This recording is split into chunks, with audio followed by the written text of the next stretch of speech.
Ravi Goyal from Team Rujata Devekar. I'm a practicing nutritionist, and I find it nothing short of fascinating that even as we enter 2022, this is still an unconventional career choice. What will you do? Tell people what they already know? Was the most common question I was asked by my well-wishers. In a way, I understood their concern because eating food is supposed to be the most instinctive and the most intimate thing to do. But this profession for me was about reconnecting people to the lost knowledge of what to eat and when to eat. We have been so overloaded with information about food and nutrition that it has become more confusing than ever to stay healthy. To add to this confusion, we have diet trends which come and go like Instagram trends.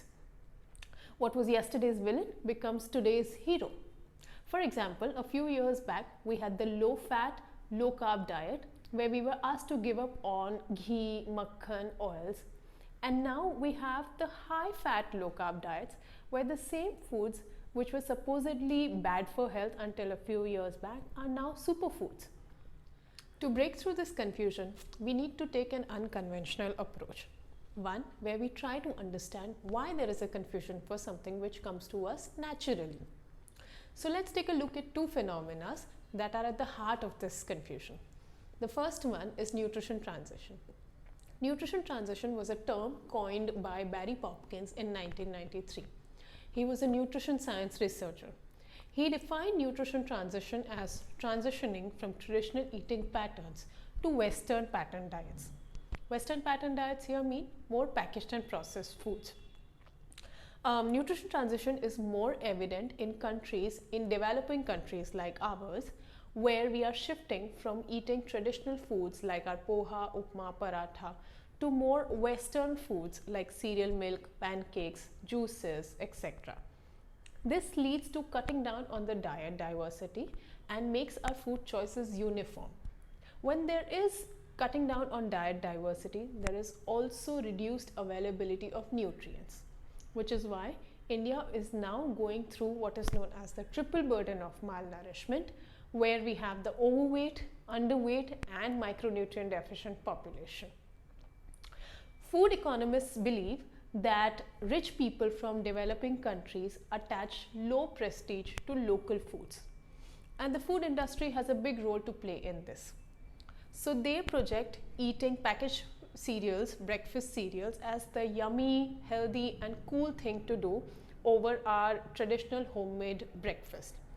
Whereas the truth is, traditional foods are not only better for our individual health, but also good for the local economy and global ecology. Modern nutrition science is also supporting this idea.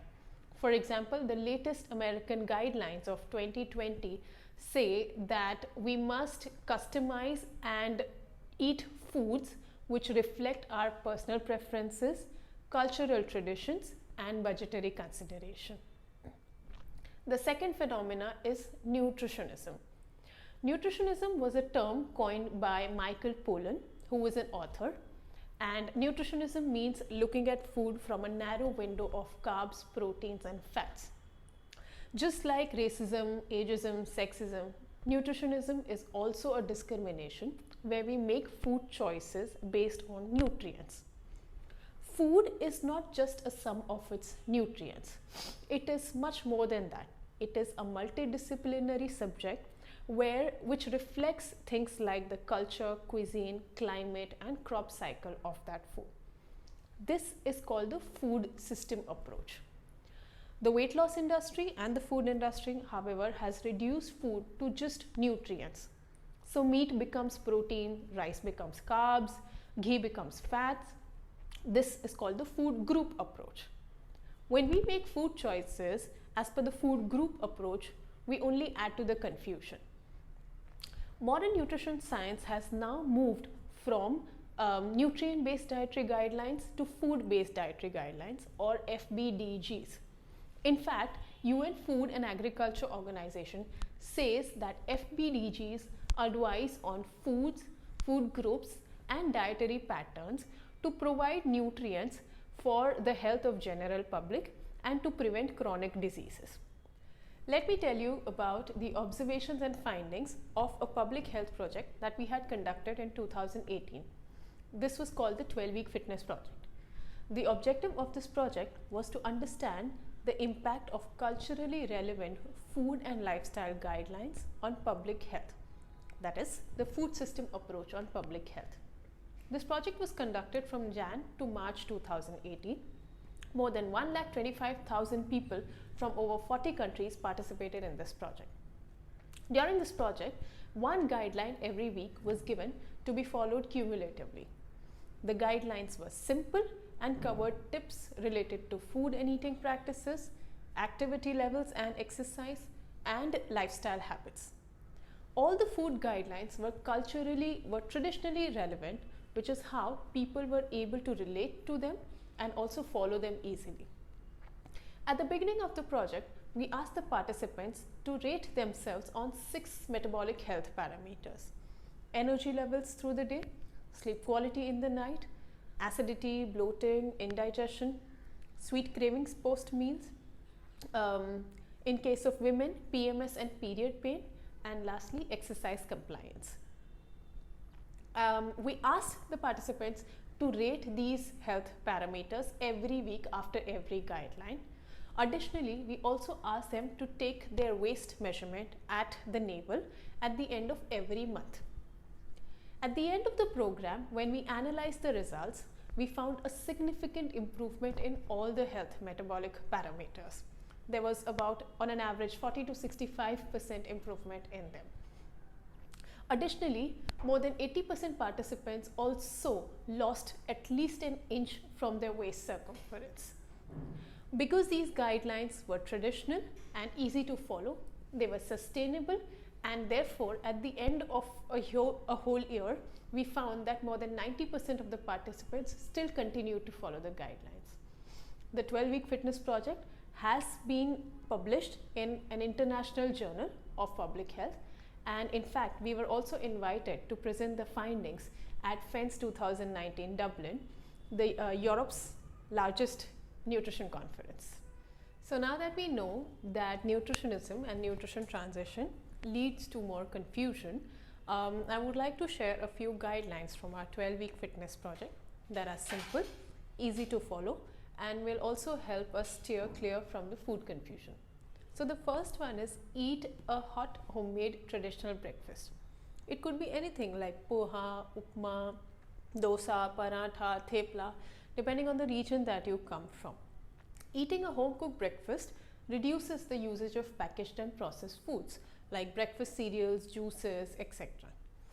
The second guideline is include a hyperlocal fruit in your diet daily. Hyperlocal fruits are the ones which are available for a short period of time and found only in the local markets. Hyperlocal fruits are important because they are a rich source of many important micronutrients. In fact, the UN FAO classifies these kind of fruits as NUS, or neglected and underutilized species. Some examples for hyperlocal fruits are karvand, falsa, bale, tadgola, kokum, etc. The third guideline is include ghee in your diet.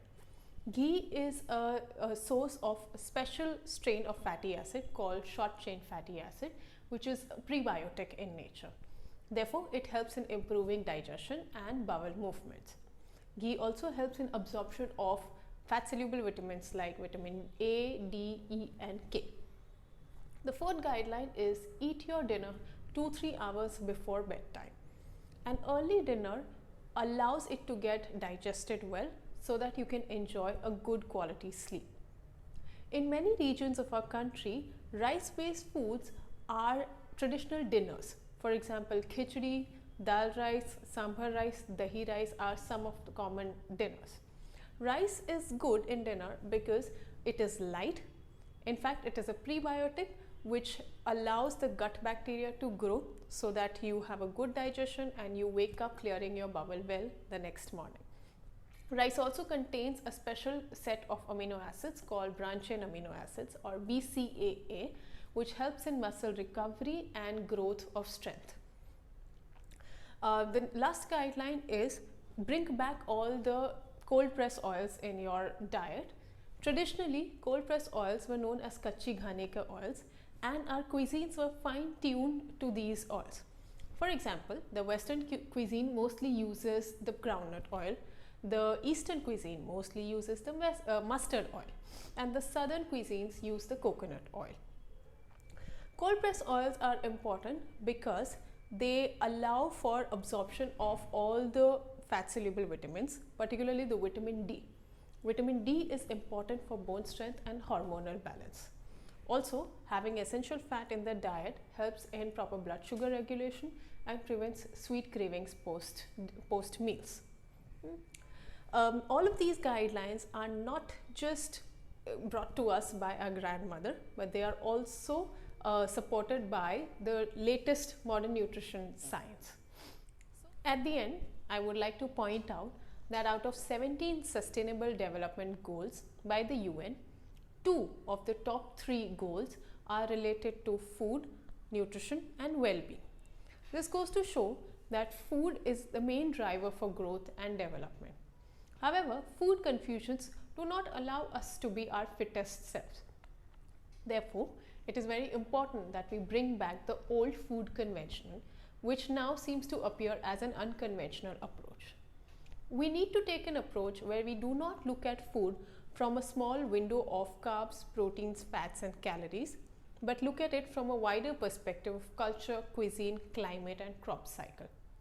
Basically, we need to eat what is local, seasonal and traditional and enjoy food socially, emotionally and economically. As a nutritionist, this is what my profession is all about, and even though it's an unconventional approach, it is a critical one.